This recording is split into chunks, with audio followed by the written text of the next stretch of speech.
Subscribe to our channel and hit the bell icon so that you know when live we go. Hello and welcome to Daily News Simplified. We shall have a discussion on today's newspaper, The Hindu, Delhi edition. The articles that we will be taking up for discussion has been tabulated on your screen and the time stamping for the same has been provided in the description section. This article is from page number 7 and it basically talks about a possibility of two-front war that India might have to prepare for. The article says that there has been speculation for a while that China and Pakistan are presenting a common front in the standoff along LAC in the eastern Ladakh region.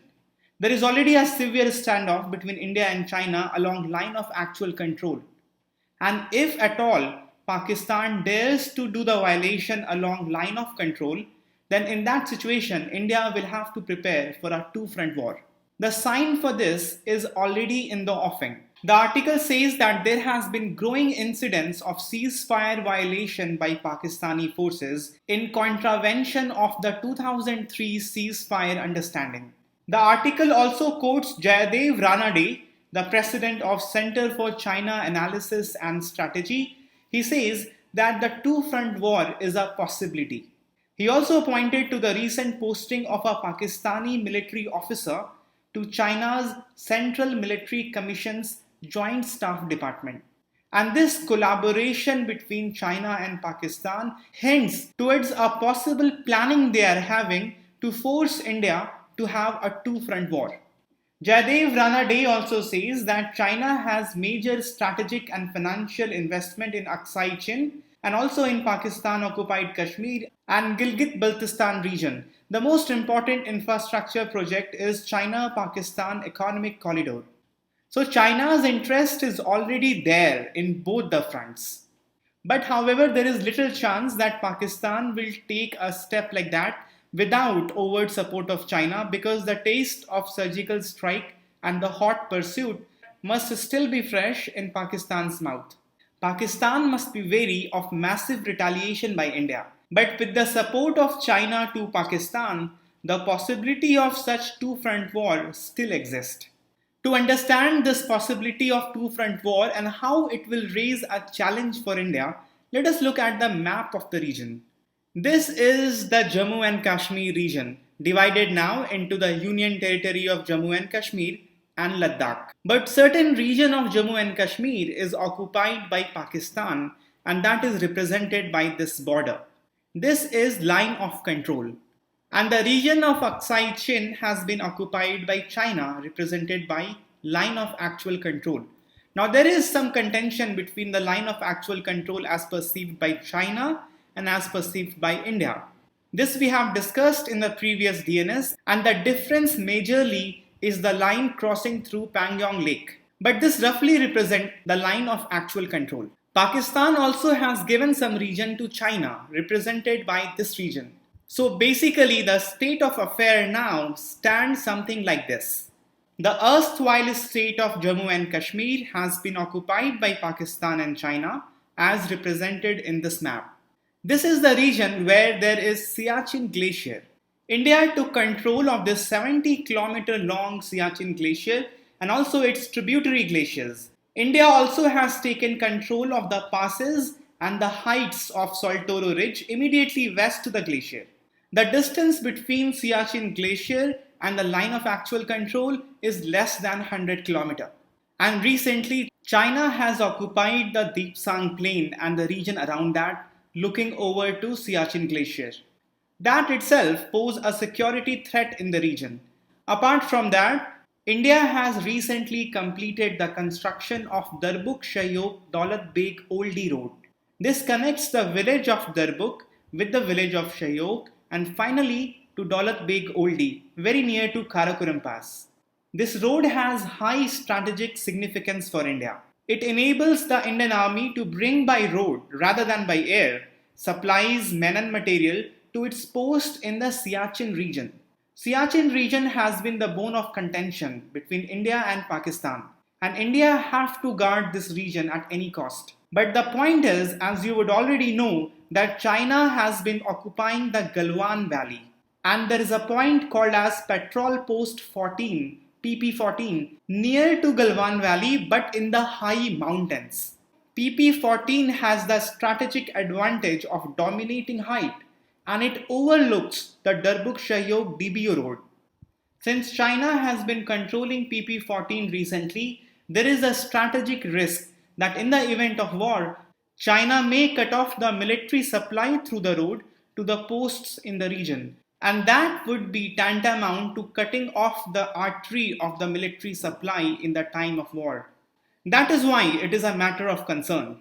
India has fought with Pakistan at the LOC on several occasions in 1947, in 1962, in 1999, and India also has fought with China along LAC in 1965.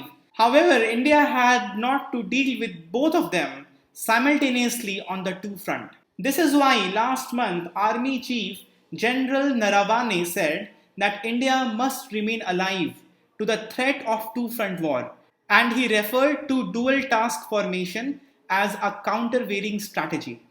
This is a very important topic that you have to prepare for the coming mains, both for international relation of paper 2 and security of paper 3. You must know how to draw the rough map of this region, you must point out the area of high friction, and you must be prepared with an answer as to what should be India's strategy of dealing with an event of two-front war. This news article is from page number 10. It basically talks about consideration of Commerce Ministry to replace Multimodal Transportation of Goods Act by a new legislation. Because this is an old one. This legislation was enacted in 1993. Multimodal transportation basically refers to the integration of various modes of transportation like rail, road, sea route for smooth movement of goods. The proposed legislation tentatively will be called as National Logistics Efficiency and Advancement Predictability and Safety Act. The new legislation is being considered because of two important reasons. One is to define clearly what this logistics sector is and what are its elements. Generally, logistics sector is considered to comprise transportation, cold storage, warehouse, industrial parks, etc. But the Ministry of Commerce does not have a formal definition of logistics sector. Because of that, the development of the sector has suffered because coherent policies have not been developed in this sector. In fact, the ministry is in the process of finalizing national logistic policy. We don't have a policy in the sector yet. The second purpose of the act would be to create a light regulatory ecosystem in the logistics sector so that the private investment can come into the sector. The reason why ministry is bringing up a new legislation on logistic is because logistic is a crucial piece in the puzzle of infrastructure. Let us quickly see the importance of logistics sector in Indian economy. Logistic basically is the overall process of managing how resources are acquired, stored and transported. As we have talked about, it is basically consisting of the industrial parks, warehouses, cold storages and transportation. Logistics is a key sunrise industry in India. Sunrise industry refers to the one that is burgeoning sector, the one which is having high growth rate but still is at infancy stage. So there is a promise of a rapid growth in the sector and hence it attracts venture capitalists and it also encourages the growth of startups. According to the latest data of 2016 provided by the Commerce Ministry, the logistics sector employs 22 million people. The average growth rate of this sector in the last decade has been 7.8%. But the logistic cost in India is very high. It is around 14% of GDP. If we compare it with developed economy, US has just 9%. Japan has 12%. But 14% of GDP as just the logistic cost is actually very high.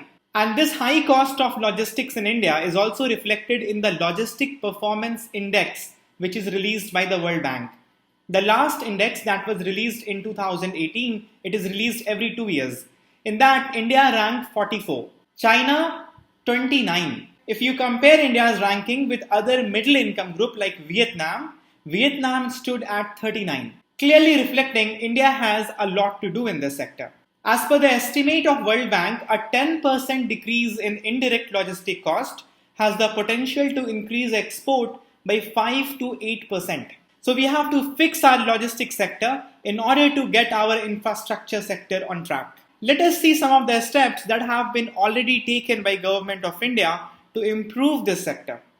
First of all, as we have discussed, the Ministry of Commerce and Industry is in the process of developing national logistic policy. Policy is the first step in developing any sector.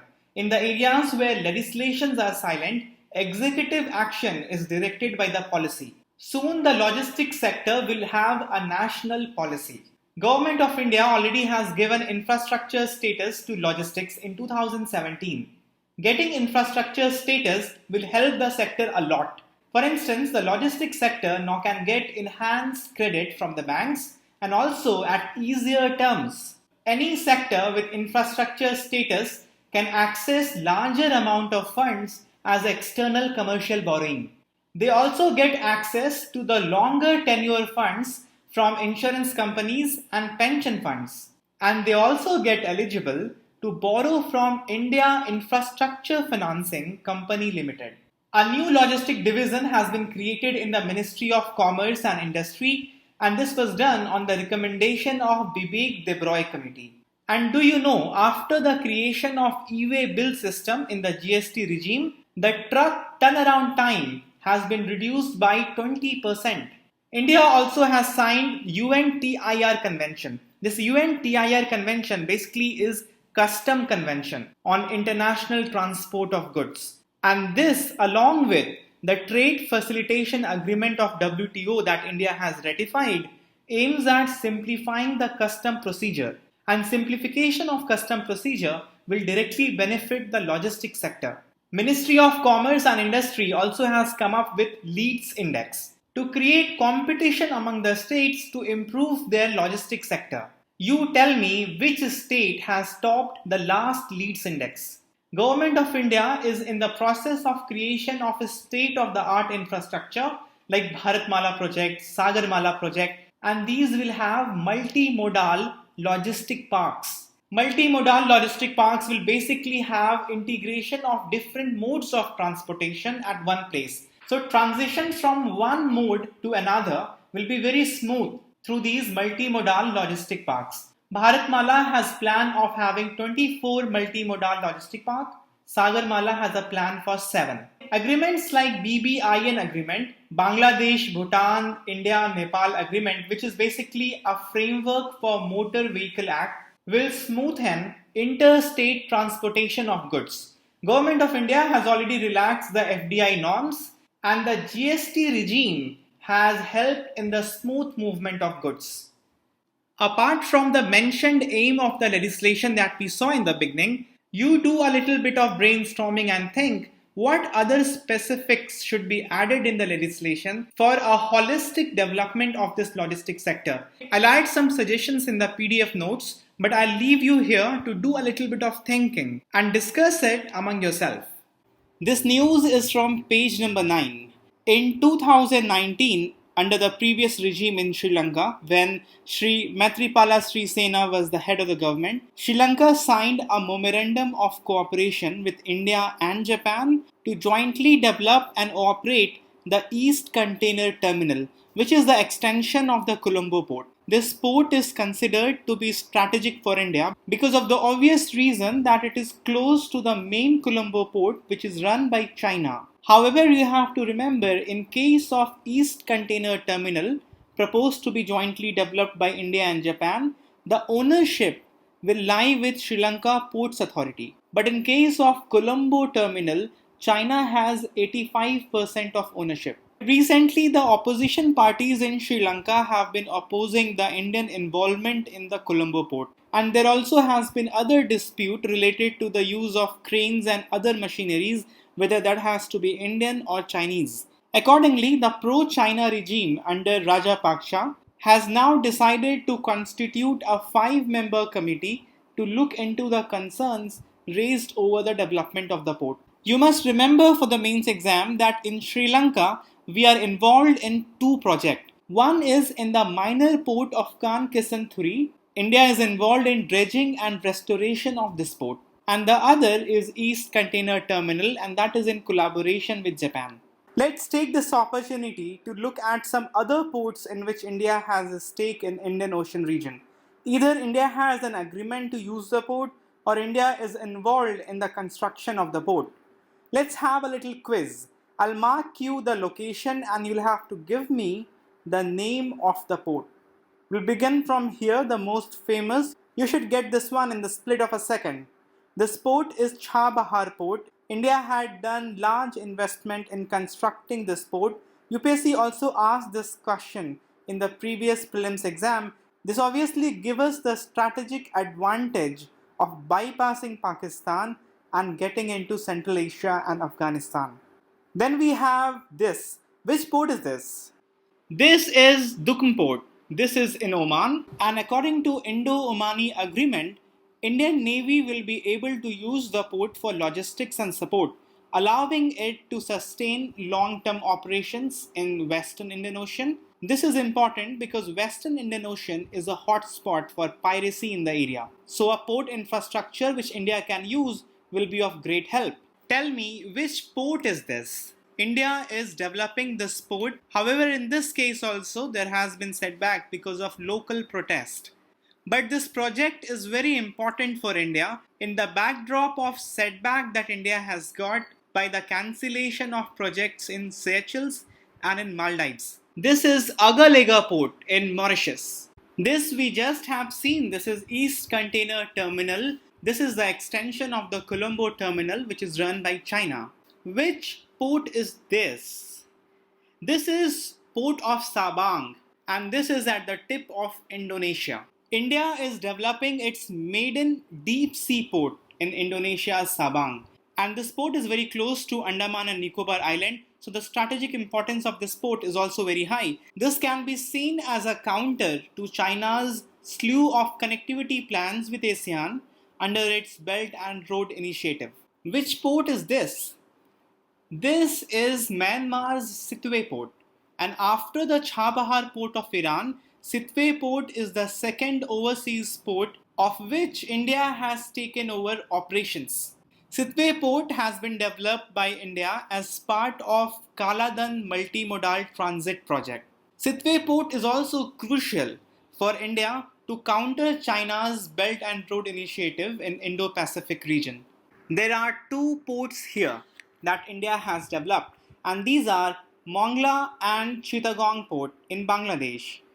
India has agreement with Bangladesh to use the infrastructure of both these ports. These are the ports where India has a stake and strategic interest in the Indian Ocean region. It will be so nice if after listening to DNS you will be able to sit down, take a piece of paper and pen, draw a rough sketch of Indian Ocean region and locate these ports for a 15 marker of the mains exam. This article is from page number 8. The article mentions that the Office of Registrar General of India has found that the infant mortality rate of the state of Madhya Pradesh has increased as compared to the previous year. As such, what's given in the article is not important, but from the exam perspective, you should know few things. For prelims, you should know the basic definitions like of that of infant mortality rate. Infant mortality rate is the number of deaths of children under the age of 1 year for every 1,000 live births in a given year. All children are not born alive. Some children are born dead. But out of every 1,000 live birth, the number of deaths that are happening within 1 year, that is infant mortality rate. As per the latest data of 2017, the infant mortality rate in India was 33. Meaning, if you consider the live birth of 1,000 children, out of those 1,000, 33 will die within 1 year. That is infant mortality rate. If you are considering the number of death within 28 days, that is called as neonatal mortality rate. Neonatal mortality rate was 23 in 2017. Similarly, if you are considering the death within 5 years, that is naturally called as under 5 mortality rate. Under 5 mortality rate in 2017 was 37. In this regard, you must also know that Sustainable Development Goal 3 says that all countries should aim to reduce neonatal mortality to 12 and under 5 mortality to 25. For mains exam, you should take note of these two data. Neonatal mortality rate according to SDG should be 12, but ours is 23. And under 5 mortality rate should be 25, but ours is 37. Year round you study government schemes. I would like you to sit down, press up your mind and think of some important government schemes that will help to reduce the infant mortality rate, neonatal mortality rate and under 5 mortality rate and hence achieve the SDG goal 3. This article is from page number 12. See, the Ministry of Railways recently invited request for qualification for operation of passenger train by private operators in public-private partnership mode on 109 routes with 151 modern trains. Such a move by the ministry comes after the successful launch of India's first corporate train, Tejas Express, which is operating on Lucknow-Delhi and Ahmedabad-Mumbai routes. This move by the government is considered quite significant and will go a long way in ending Indian Railways' monopoly on running trains in India. But this whole issue has been comprehensively covered by our illustrious Vaibhav sir in the DNS dated 3rd of July. In that DNS, he discussed the issue holistically, going much beyond what has been offered in the article. So there is no need for us to discuss this article again.